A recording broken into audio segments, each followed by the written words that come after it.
Hello friends, I am Bhani Ramdal. Welcome in online agriculture e platform. Student, आज मैं आप लोगों के लिए लेके आया हूं हॉर्टिकल्चर की एक अमेजिंग क्विज।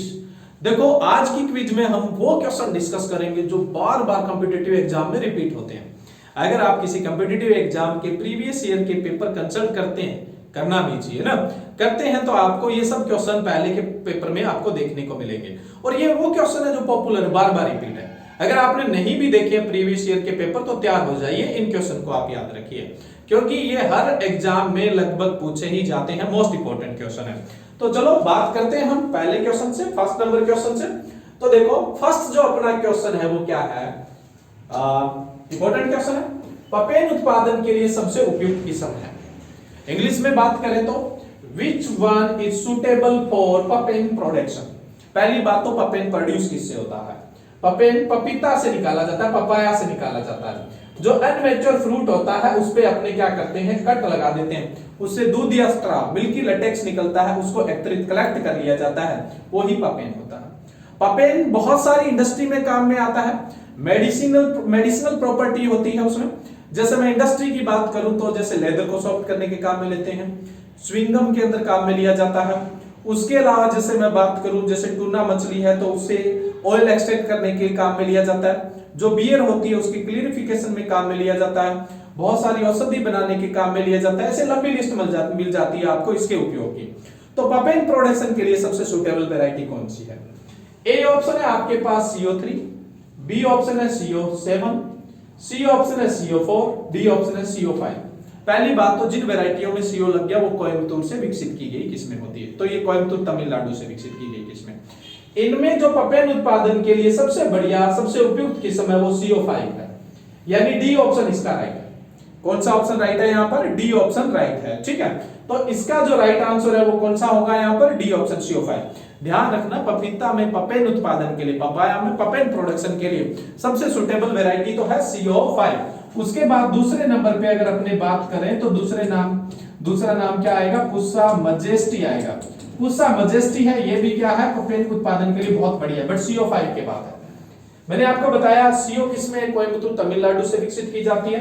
वहीं पर जिनमें पुस्सा लगा होता है वो आपको पता होगा कहां से डेवलप की जाती है? IARI, Indian agriculture research institute, new Delhi से डेवलप की जाती है, ठीक है। भारतीय कृषि अनुसंधान पुस्सा नई दिल्ली से विकसित की जाती है। ये हो गया अपना फर्स्ट क्वेश्चन। अब अपने चलते हैं नेक्स्ट क्वेश्चन की तरफ। ये बहुत इंपॉर्टेंट क्वेश्चन है, बड़ा लॉजिकल भी है। अपने इसमें कई तरह के डिस्कस करेंगे यहाँ पे, ठीक है। पहले क्वेश्चन की तरफ चलते हैं। क्वेश्चन है उत्तरी भारत में, यहाँ आप मेंशन कर लेना अंगूर में, ठीक है। अंगूर में उत्तरी भारत में ट्रेनिंग की सर्वाधिक अपनाई जाने वाली विधि है। Popular grapes training method in north India. Grapes की ट्रेनिंग के लिए नॉर्थ इंडिया के अंदर जो सबसे पॉपुलर मेथड है वो कौन सा है? देखो, अंगूर की बेल को आप किस तरह से फैलाएंगे, अंगूर की जो वाइन है उसको किस तरह से ट्रेंड करेंगे, अंगूर का जो प्रोडक्शन होता है वो इसी बात पर टिका होता है। तो अंगूर के प्रोडक्शन को सबसे ज्यादा जो इफेक्ट डालता है, सबसे ज्यादा प्रभावित करता है, वो कौन करता है? ट्रेनिंग करता है। ये एक इंपॉर्टेंट क्वेश्चन है। तो इनमें से ट्रेनिंग का ऐसा कौन सा मेथड है जो नॉर्थ इंडिया में सबसे ज्यादा पॉपुलर है? आपके पास ऑप्शन है, पहला पंडाल विधि यानी बावर सिस्टम, दूसरा जो है वो है ट्रेलिस मेथड, तीसरा ऑप्शन है आपके पास टेलीफोन मेथड, और चौथा ऑप्शन है आपके पास टेट्रा ट्रेलिस। देखो, नॉर्थ इंडिया के लिए जो पॉपुलर है वो कौन सा मेथड है? ट्रेलिस विधि है, वो सबसे ज्यादा पॉपुलर मेथड है। इस क्वेश्चन का राइट आंसर है वो बी ऑप्शन राइट है। अब मैं इससे रिलेटेड बहुत सारी आपको इंपॉर्टेंट चीजें बताऊं। पहले तो मैंने आपको बताया कि ग्रेप्स का प्रोडक्शन किस बात पर डिपेंड करता है? उसकी ट्रेनिंग पर डिपेंड करता है, ठीक है। दूसरा, उसके बाद मैं बताऊं जैसे बावर सिस्टम, जिसको आप हिंदी में पंडाल विधि बोलते हैं। पुरानी जितनी भी विधियां ट्रेडिशनल, उनमें हाई प्रोडक्टिव पोटेंशियल वाली विधि कौन सी होती है? बावर सिस्टम होती है। अगर इस वीडियो को राजस्थान के स्टूडेंट देख रहे हैं, अगर किसी ने WO का पिछला एग्जाम दिया है तो उसके अंदर ये क्वेश्चन पूछा गया था, हाईली प्रोडक्टिव पोटेंशियल, और मोस्ट ऑफ स्टूडेंट उसको गलत करके आए थे। अब देखो, प्राचीन विधियां, उसमें ऑप्शन टेट्रा ट्रेलिस नहीं था, ये आधुनिक विधि है, ये मॉडर्न मेथड है। हालांकि सबसे ज्यादा जो प्रोडक्टिव पोटेंशियल होती है वो टेट्रा ट्रेलिस की होती है, और दूसरे नंबर पे बावर सिस्टम। बट जो ट्रेडिशनल मेथड है उनमें सबसे ज्यादा जो प्रोडक्टिव पोटेंशियल यानी उत्पादकता की जो दक्षता होती है, यानी ज्यादा उत्पादन देने की क्षमता होती है, बावर सिस्टम यानी पंडाल विधि के अंदर होता है, ठीक है। ये जो विधि है ये सबसे ज्यादा जो सुटेबल है वो है अनाबेसाई किस्म। बेंगलोरा ब्लू, गुलाबी, ऐसी जो किस्में उनके लिए बहुत सुटेबल है। कौन कौन सी किस्में? अनाबेसाई, बेंगलोरा ब्लू, गुलाबी, ये जो किस्में इनके लिए तो बहुत बढ़िया मेथड है ये।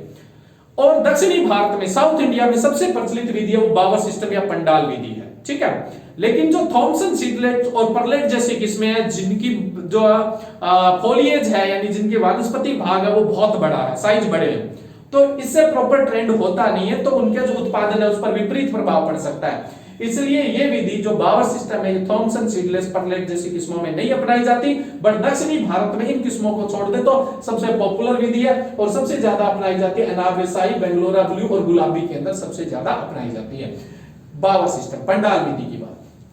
कॉर्डन या ट्रेलिस अभी बात की थी, उत्तरी भारत के लिए जो सबसे प्रचलित है वो कॉर्डन या ट्रेलिस है। तीसरा है टेलीफोन सिस्टम। देखो टेलीफोन जो मेथड है ट्रेनिंग का, टेलीफोन का मतलब क्या होता है, जैसे टेलीफोन की तरह खंभे होते हैं उस पे टी शेप का अपने लगा देते हैं और इनके अंदर इस तरह से तारें खींच दी जाती है, तो ये टेलीफोन मेथड होता है। ये जो मेथड है ये सबसे ज्यादा जो अपनाया जाता है वो थॉमसन सीडलेस और परलेट किस्म में अपनाया जाता है। किसमें अपनाया जाता है? थॉमसन सीडलेस और परलेट जैसी किस्म के अंदर अपनाया जाता है, ठीक है। नेक्स्ट है टेटुरा ट्रेलिस। ये मॉडर्न मेथड है, हाई प्रोडक्टिव पोटेंशियल, सबसे ज्यादा उत्पादन क्षमता इसकी होती है, बट ये मॉडर्न मेथड है। प्राचीन मेथड में बावर सिस्टम है उसकी उत्पादकता सबसे ज्यादा होती है।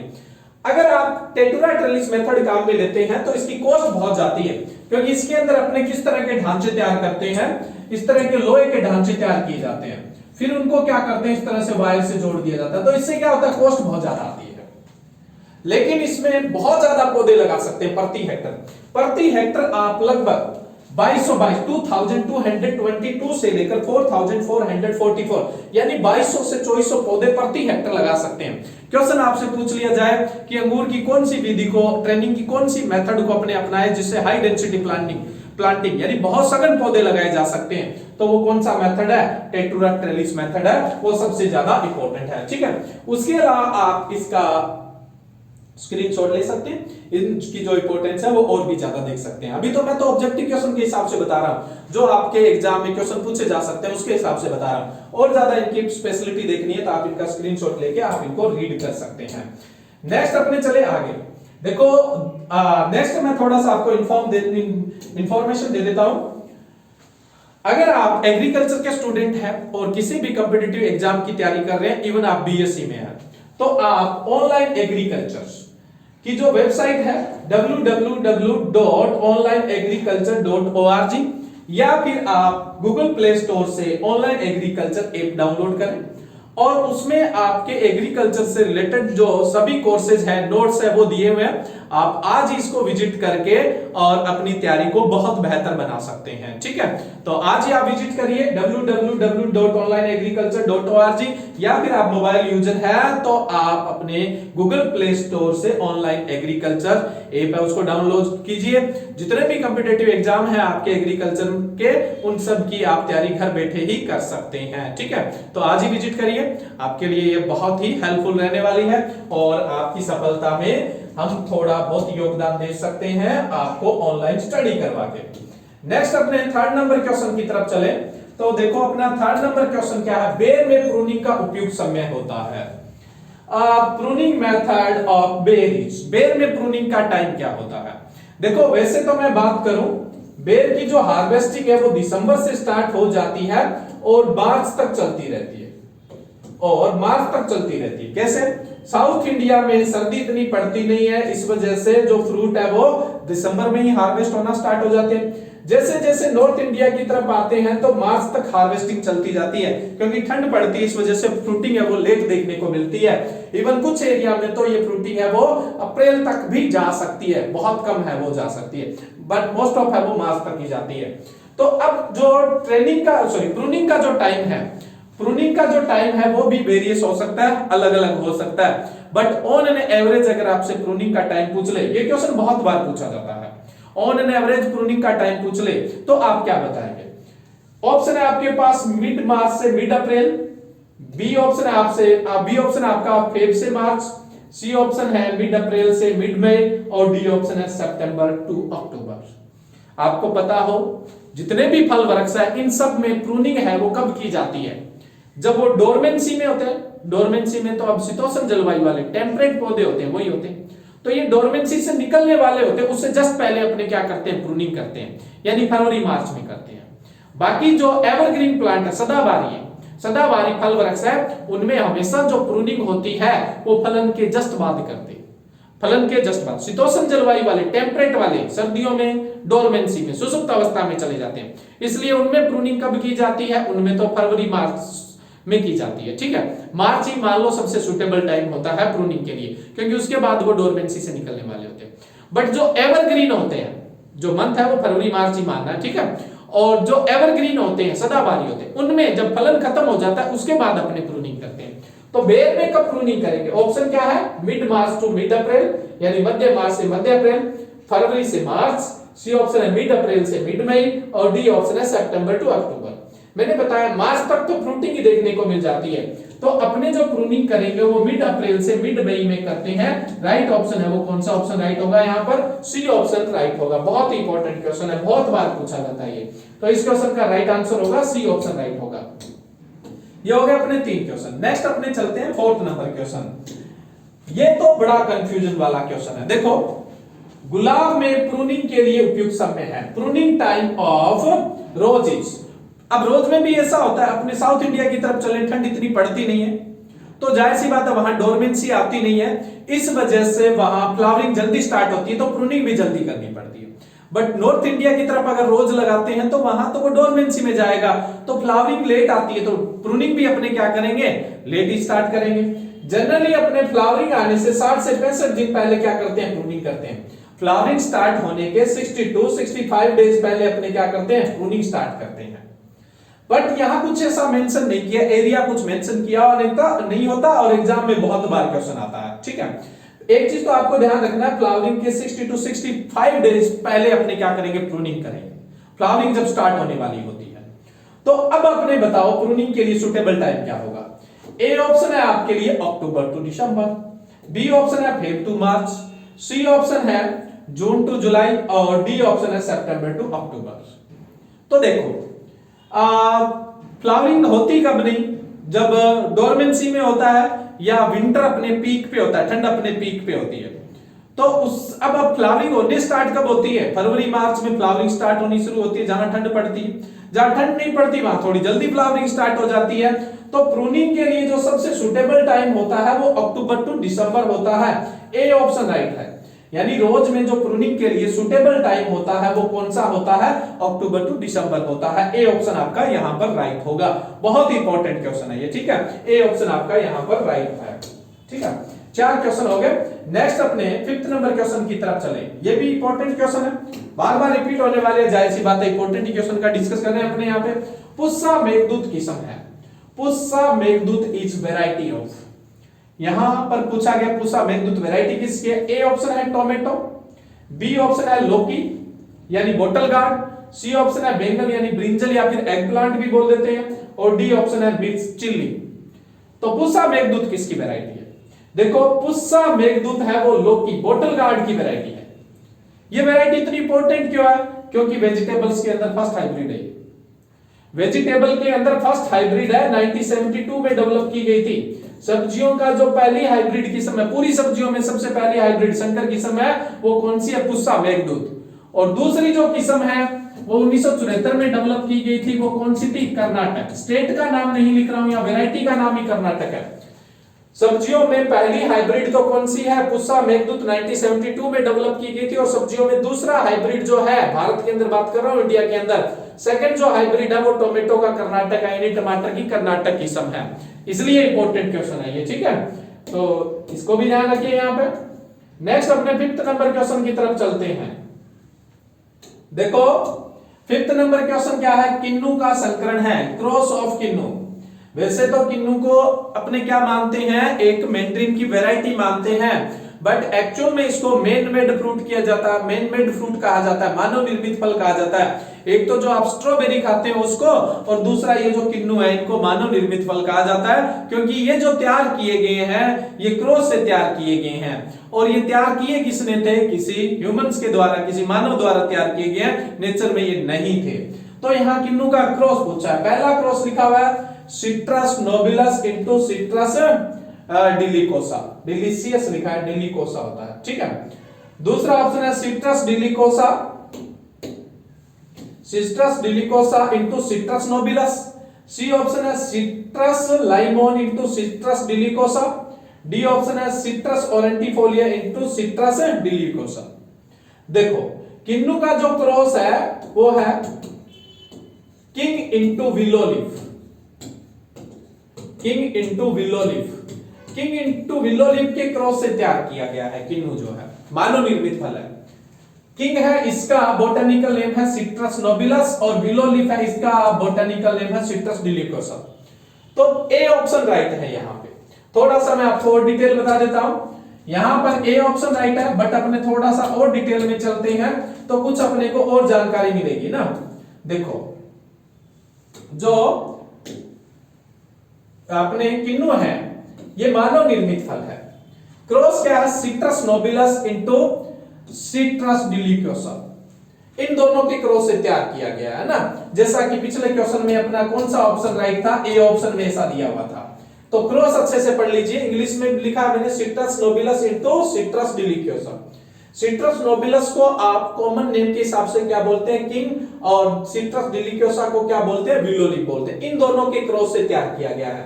और ये तैयार किसने किया था, ये एक साइंटिस्ट थे एच.बी. फ्रॉस्ट।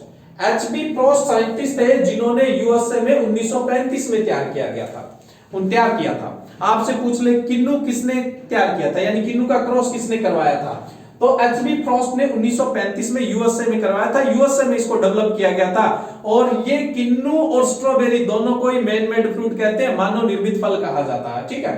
उसके बाद 1959 को किन्नू का भारत में आगमन हुआ। अब इंडिया में इंट्रोड्यूस पूछ ले तो इंडिया में इंट्रोड्यूस कब हुआ था, ये 1959 के अंदर इंट्रोड्यूस हुआ था। तो किन्नू है वो काफी पॉपुलर है क्योंकि इसका जो कलर होता है, शेप होता है, वो बहुत सुंदर होता है, कस्टमर को बहुत ज्यादा अट्रैक्ट करता है, मार्केटिंग क्वालिटी बहुत शानदार होती है। तो आज के टाइम इसकी पॉपुलैरिटी बढ़ती जा रही है, ठीक है। तो ये भी एक इंपॉर्टेंट आपका क्वेश्चन है।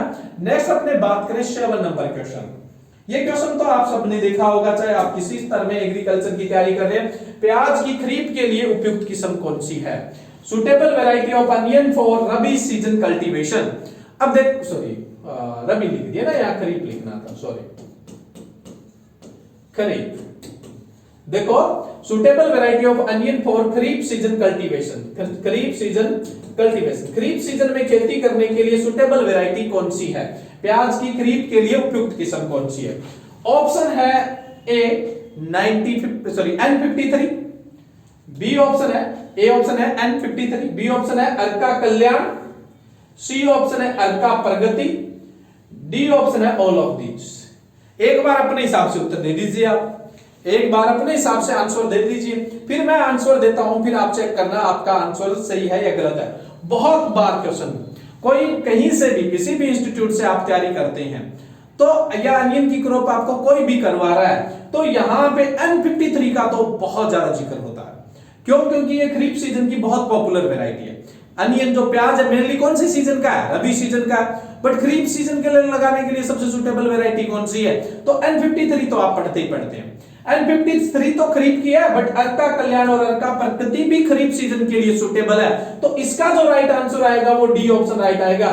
इस केस में बहुत सारे स्टूडेंट सिर्फ N53 ही पढ़ते हैं और N53 ही राइट कर देते हैं, N53 ही पढ़ते हैं और N53 ही राइट कर देते हैं। उसके अलावा अर्का कल्याण है, अर्का प्रगति है, तो ये सारी वेराइटियां उपरोक्त सभी है। मैंने अनियन की क्रॉप आपको पहले करवाई थी, उसके अंदर आपको बताया भी था खरीफ सीजन की और भी बहुत सारी वेराइटी है जो खरीफ सीजन के लिए सुटेबल मानी जाती है, लेकिन इनमें सबसे ज्यादा पॉपुलर है वो N53 है। बट इस क्वेश्चन के हिसाब से जो राइट आंसर होगा वो कौन सा होगा, ऑल ऑफ दीज, यानी ये सारी की सारी वेराइटियां हैं, ये खरीफ सीजन के लिए क्या है, सुटेबल है, ठीक है। अब अपने नेक्स्ट क्वेश्चन की तरफ बढ़े।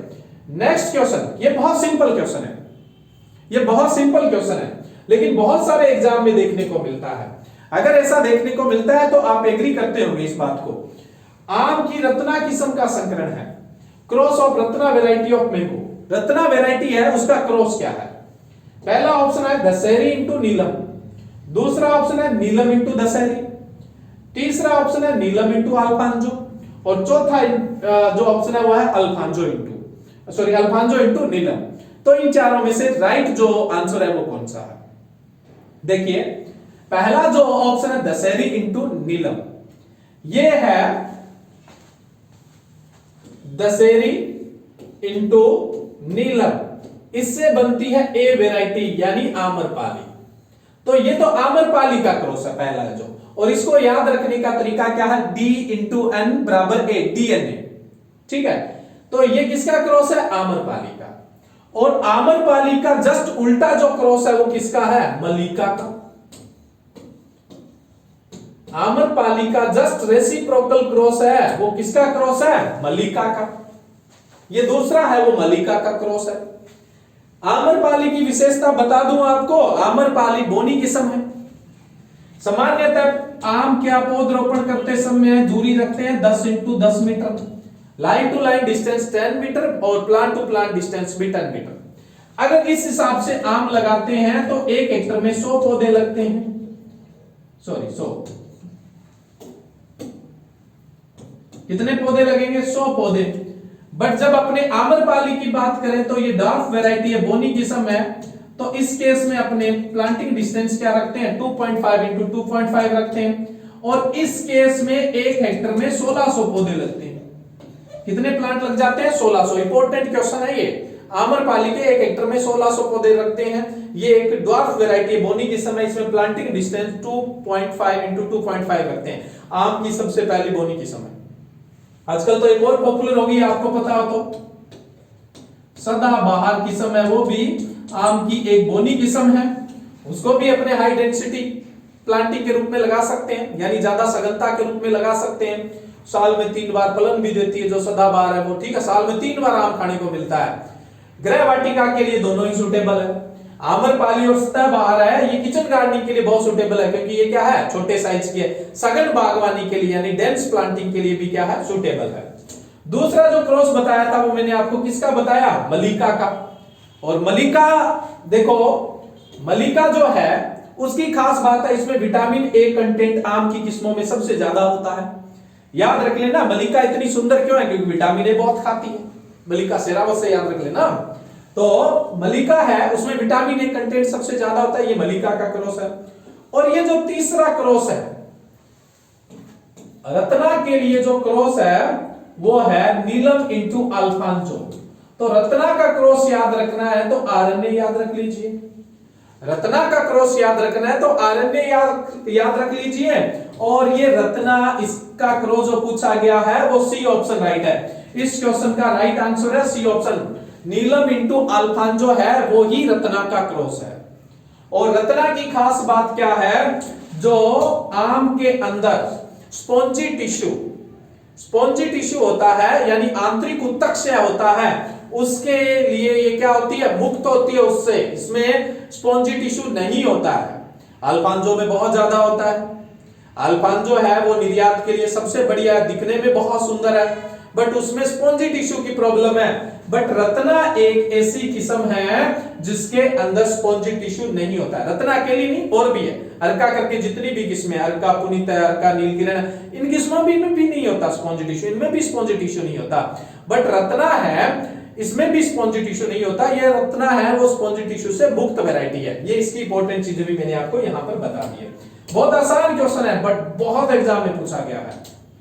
नेक्स्ट देखो, ये क्वेश्चन कुछ एक एग्जाम में पूछा गया। जितने मैंने 8 डिस्कस किए थे उतनी इंपॉर्टेंस तो नहीं रखता, बट अपने आप में ये भी एक इंपॉर्टेंट क्वेश्चन है। सुखाने के लिए प्याज की उत्तम किस्म है।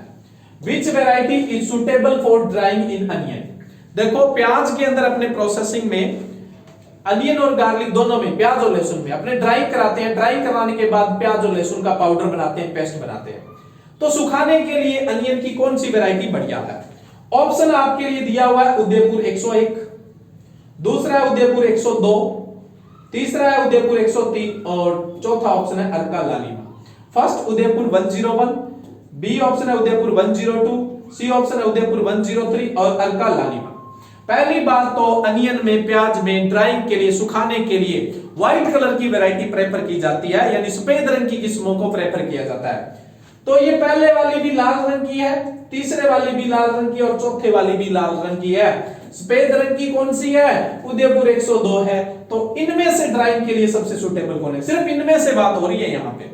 तो इनमें से जो ड्राइंग के लिए सुटेबल वैरायटी है वो उदयपुर 102 है, क्योंकि ये सफेद रंग की है, बाकी तीनों लाल रंग की है। लाल रंग के प्याज सुखा के उनसे पाउडर पेस्ट बनाते हैं तो उसका कलर अच्छा नहीं आता है। व्हाइट कलर की जो वैरायटियां होती है उन्हें ही ड्राइंग के काम में लेते हैं, या डिहाइड्रेशन सुखाने या निर्जलित करने के काम में लेते हैं, और उन्हीं से पाउडर और पेस्ट ज्यादातर बनाया जाता है। ड्राइंग एंड डिहाइड्रेशन है ना, ड्राइंग का मतलब आप नेचुरली सुखा रहे हैं और डिहाइड्रेशन मशीनों से सुखा रहे हैं ना। सुखाना प्राकृतिक रूप से, निर्जलीकरण यानी मशीनीकरण से आप सुखाते हैं। तो इस क्वेश्चन का राइट आंसर कौन सा ऑप्शन है, बी ऑप्शन राइट है। ठीक है, नेक्स्ट अपने चलते हैं 10 नंबर क्वेश्चन की तरफ। ये इंपॉर्टेंट क्वेश्चन है। क्वेश्चन क्या है, सेब का अल्ट्रा ड्वार्फ मूलव्रत है, यानी बहुत ही ज्यादा बौना मूलव्रत कौन सा है। Ultra dwarf root stock of apple is, option है ए आपके पास M27, बी ऑप्शन है M9, सी ऑप्शन है M26 और डी ऑप्शन है M6। तो इनमें से सबसे जो बहुत ज्यादा अतिरिक्त बौना है वो कौन सा है, ए ऑप्शन राइट है, M27 है वो अल्ट्रा ड्वार्फ रूट स्टॉक है एप्पल का। अब थोड़ा सा अपने और डिटेल में चले जाते हैं इसके, क्योंकि डिटेल में जाए बगैर तो अपने क्वेश्चन को छोड़ते ही नहीं है। जब तक पोस्टमार्टम नहीं करेंगे तब तक काम ही क्या कैसे बनेगा। तो देखो यहाँ पे M27 जो है वो अल्ट्रा ड्वार्फ रूट स्टॉक है। अगर हम इसमें पौधरोपण करते हैं, प्लांटिंग करते हैं इसको काम में लेकर, तो प्लांट टू प्लांट डिस्टेंस है वो प्लांटिंग डिस्टेंस है 1.2 मीटर रखी जाती है, 1.2 इंटू 1.2 मीटर रखी जाती है ना। उसके अलावा M9 है, ये ड्वार्फ है, अगर ये काम में लेते हो तो प्लांटिंग डिस्टेंस है 1.8 से लेकर 2.4 रखते हैं। अगर अपने तीसरा M26 काम में लेते हैं तो ये भी ड्वार्फ है, बट इसके लिए प्लांटिंग डिस्टेंस अपने 2.4 से लेकर 3 मीटर तक रखते हैं। M6 है वो सेमी ड्वार्फ है, अगर ये काम में लेते हैं तो प्लांटिंग डिस्टेंस 3 मीटर रखते हैं। और MM106 काम में लेते हैं तो ये सेमी ड्वार्फ है, इसके लिए प्लांटिंग डिस्टेंस 3 to 4 मीटर रखते हैं। और अगर अपने ड्वार्फ रूट स्टॉक काम में नहीं लेते हैं तो प्लांटिंग डिस्टेंस कितनी रखते हैं, 6 into 6 रखते हैं। ठीक है, तो ये अल्ट्रा ड्वार्फ रूट स्टॉक है। यहाँ बीच में ब्रैकेट में और भी दिए हुए हैं, M27 P9 के सिमिलर है, M9 जो है वो P2 और P9 उसके सिमिलर है, जो पायजाम मतलब 9 है। M6 ये तो ठीक है, यहाँ दिया हुआ है, बट ये ब्रैकेट वाली चीजें याद रखने की जरूरत नहीं है। M27, M9, M26, M6 और M106 ये याद रखिए। M का मतलब क्या होता है, यहाँ M का मतलब होता है मेल्टन। ये मेलिंग सीरीज के रूट स्टॉक है, मेलिंग सीरीज के यानी मेलिंग श्रृंखला के मूलव्रत है, यानी Johan in institute of Marton England से डेवलप किए गए हैं, इसलिए M27, M9, M26 ये इस तरह के वर्ड अपने यूज करते हैं। तो अल्ट्रा ड्वार्फ M27 है, M9 है वो ड्वार्फ है, M26 है वो भी ड्वार्फ है, M6 और MM106 है ये सेमी ड्वार्फ है। कौन सा रूट स्टॉक काम में लोगे तब कितनी प्लांटिंग डिस्टेंस रखोगे वो मैंने आपको इस टेबल के अंदर दे रखा है, आप स्क्रीनशॉट लेके उसको याद रख सकते हैं। ठीक है, नेक्स्ट अपने क्वेश्चन की बात करें, चलो एक आधा क्वेश्चन डिस्कस कर ही लेते हैं। और शाही लीची कौन से राज्य से पेटेंट है, शाही लीची is a patent from which state. Option है आपके पास, ए उत्तर प्रदेश, बी है छत्तीसगढ़, सी है बिहार, डी है झारखंड। क्या शानदार लीची है ना, तभी तो नाम शाही लीची है। ठीक है, बड़ी पॉपुलर वैरायटी है जो शाही लीची है ना, लीची की बहुत पॉपुलर वैरायटी है। ये कौन से राज्य के लिए पेटेंट हो रखी है, ठीक है, पेटेंट नहीं करना था अपने को, यहाँ जीआई टैग करना था। कौन से राज्य के लिए जीआई टैग मिला हुआ है, गलत लिख दिया यहाँ पे, जीआई टैग मिला हुआ है, जियोग्राफिकल इंडिकेशन टैग मिला हुआ है। शाही लीची कौन से राज्य के लिए जीआई टैग मिला हुआ है, या कौन से राज्य को शाही लीची के लिए जीआई टैग मिला हुआ है। जीआई टैग का मतलब होता है जियोग्राफिकल इंडिकेशन टैग, है ना। जियोग्राफिकल इंडिकेशन टैग क्या होता है अभी बताता हूं, पहले मैं इसका राइट आंसर दे देता हूं। शाही लीची के लिए कौन से राज्य को जीआई टैग मिला हुआ है, जीआई टैग मिला हुआ है जी बिहार को, सी ऑप्शन राइट है। ये बिहार की वैरायटी है और बिहार को इसके लिए जीआई टैग मिला हुआ है। देखो, एक होता है पेटेंट, शॉर्ट में बताऊंगा क्योंकि चल रही है, अपना टॉपिक तो चल नहीं रहा है। एक तो होता है पेटेंट, जैसे कोई ये चीज को खोजता है, उस चीज को खोजने के बाद उसने मेहनत की है, उसकी मेहनत बनी रहे, उसको मोटिवेशन मिले, इसलिए उसको पेटेंट दिया जाता है। पेटेंट का मतलब होता है उस वस्तु के निर्माण में उसी का अधिकार है, या तो वो खुद निर्माण करेगा या कोई दूसरा निर्माण करेगा, तो वो उसकी इजाजत से करेगा और वो उससे रॉयल्टी लेगा। ये तो है पेटेंट। अब पेटेंट है ये, जैसे मशीनरी में पेटेंट होता है, कोई वस्तु में पेटेंट होता है, कोई डिस्कवरी में पेटेंट होता है। एक होता है जीआई टैग, जियोग्राफिकल इंडिकेशन। देखो जियोग्राफिकल इंडिकेशन का मतलब क्या होता है, ये अधिकार किसी जियोग्राफिकल एरिया को दिया जाता है, किसी क्षेत्र विशेष को दिया जाता है। जैसे मान लो ये शाही लीची बिहार में लगाई जाती है, तो बिहार के लोग सभी लगाते हैं इसको, तो ये उनको ये अधिकार है, सिर्फ इसको बिहार के लोग ही लगाएंगे और बिहार में ही शाही लीची प्रोड्यूस होगी और यहां से ही शाही लीची के नाम से इसको बेचा जाएगा। कोई दूसरी जगह शाही लीची लगाकर उसको शाही लीची के नाम से नहीं बेच सकता है, या दूसरी लीची को शाही लीची के नाम से नहीं बेच सकता। छोटा सा एग्जांपल, जैसे बीकानेरी भुजिया बहुत पॉपुलर है। अब जो बीकानेर में भुजिया प्रोड्यूस होता है उसको जीआई टैग मिल गया। अब बीकानेर में चाहे उसको कोई प्रोड्यूस करे तो वो बीकानेरी भुजिया लिख सकता है, बट बीकानेर की बजाय दिल्ली में भुजिया प्रोड्यूस करके और कोई उस पे बीकानेरी भुजिया करके बेचे तो वो नहीं बेच सकता, क्योंकि टैग किसको मिला हुआ है, बीकानेर। जिससे वहां के लोगों को क्या है, वो जो उनकी कला है, वहां की उनकी स्पेशलिटी है, चाहे उनके प्राकृतिक का वरदान है, तो उसको क्या किया जाता है, सुरक्षित किया जाता है, जिससे उनकी इनकम बनी रहे, उनकी पहचान बनी रहे। तो ये जीआई टैग होता है। बाकी डिटेल में मैंने लेक्चर अपलोड कर रखा है जीआई टैग पे, पेटेंट और जीआई टैग पे पूरे का पूरा। ये तो मैंने एक बहुत कॉमन सी बात बताई है। जीआई टैग है वो क्षेत्र विशेष का अधिकार है, और पेटेंट है वो किसी व्यक्ति, कंपनी, कॉलेज, इंस्टीट्यूट, इनका अधिकार होता है। ठीक है, व्यक्तिगत जो अधिकार होता है वो पेटेंट होता है, और किसी क्षेत्र विशेष के लोगों को मिलता है वो क्या होता है, जीआई टैग। जैसे बीकानेर का भुजिया है, तो बीकानेर में मैं जाके बीकानेर में अपनी इंडस्ट्री डाल लूं और वहां से भुजिया बना के बीकानेर भुजिया के नाम से बेचूं, कोई दिक्कत नहीं है। क्यों? क्योंकि मेरी इंडस्ट्री बीकानेर में है। अब मैं वहां जाके इंडस्ट्री डाल रहा हूं तो उसका फायदा क्या हुआ, वहां के लोगों को तो रोजगार मिल रहा है, वहां के कोई लोग भी भुजिया बना के बीकानेरी भुजिया के नाम से बेच रहे हैं, तो कोई दिक्कत नहीं है। बट ऐसा नहीं है कि कोई बीकानेर का आदमी दिल्ली में जाके या दिल्ली का आदमी दिल्ली में जाके भुजिया प्रोड्यूस करके उस पर लिख दे बीकानेरी भुजिया, वो ऐसा नहीं कर सकता। बीकानेरी भुजिया सिर्फ बीकानेर में बने हुए ही लिख सकते हैं और वो ही उस नाम का कमाई कर सकते हैं, दूसरा नहीं कर सकते। अगर दूसरा करेगा तो उस पर फाइन ठोका जाएगा, यानी उससे वसूली की जाएगी। इसको जीआई टैग बोलते हैं। आसान भाषा में समझने के लिए इतना था, बाकी अपने और डिटेल से बाद में बात करेंगे। नेक्स्ट और भी अपने एक आधा क्वेश्चन और डिस्कस कर लेते हैं। क्वेश्चन तो बहुत सारे हैं, बट टाइम के अकॉर्डिंग ही डिस्कशन होता है। केले में प्रवर्धन के लिए उपयुक्त है, suitable planting material for banana propagation. केले के प्रवर्धन के लिए सुटेबल क्या है? ए ऑप्शन है वाटर सकर्स।